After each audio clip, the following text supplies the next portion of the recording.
कि सारी एजेंसीज कई रेड मार चुकी हैं, कई लोगों को गिरफ्तार कर चुकी हैं, लेकिन अभी तक एक भी पैसे का हेरफेर कहीं नहीं मिला, कहीं से एक भी पैसा नहीं मिला। अगर भ्रष्टाचार वाकई हुआ है तो इतने करोड़ों रुपए गए कहाँ? क्या सारा पैसा हवा में गायब हो गया? सच्चाई ये है कि किसी तरह का कोई भ्रष्टाचार हुआ ही नहीं। अगर होता तो पैसा भी मिलता। ऐसे फर्जी केस में आम आदमी पार्टी के कई नेताओं को इन्होंने अभी तक जेल में रखा हुआ है। किसी के भी खिलाफ कोई सबूत नहीं है, कुछ साबित नहीं हो रहा, खुलेआम गुंडागर्दी चल रही है, किसी को भी पकड़ के जेल में डाल दो। अब बीजेपी मुझे गिरफ्तार करना चाहती है। मेरी सबसे बड़ी संपत्ति, मेरी सबसे बड़ी ताकत मेरी ईमानदारी है। झूठे आरोप लगा के, फर्जी समन भेज के ये मुझे बदनाम करना चाहते हैं, मेरी ईमानदारी पे चोट करना चाहते हैं। इन्होंने मुझे समन भेजे हैं। मेरे वकीलों ने मुझे बताया कि ये समन गैर कानूनी है। क्यों गैर कानूनी है? ये मैंने इनको विस्तार से लिख के भेजा है। मैंने बताया है कि उनके समन कैसे गैर कानूनी है, लेकिन उन्होंने मेरी एक भी बात का जवाब नहीं दिया। इसका मतलब उनके पास मेरी बातों का जवाब नहीं है। इसका मतलब वे भी मानते हैं कि उनका नोटिस गैर कानूनी है। क्या मुझे एक गैर कानूनी समन का पालन करना चाहिए? अगर कानूनी रूप से सही समन आएगा तो मैं पूरा सहयोग करूंगा। बीजेपी का मकसद जांच करना तो है ही नहीं। इनका मकसद तो लोकसभा चुनाव में मुझे प्रचार करने से रोकना है। ठीक लोकसभा चुनाव के पहले इन्होंने मुझे समन भेजा है। क्यों?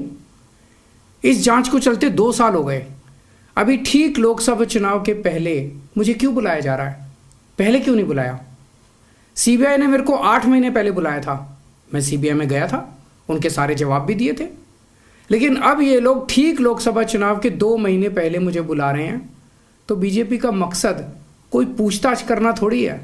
इनका मकसद है पूछताछ के बहाने केजरीवाल को बुला लो और उसे गिरफ्तार कर लो, ताकि मैं लोकसभा चुनाव में प्रचार ना कर पाऊँ।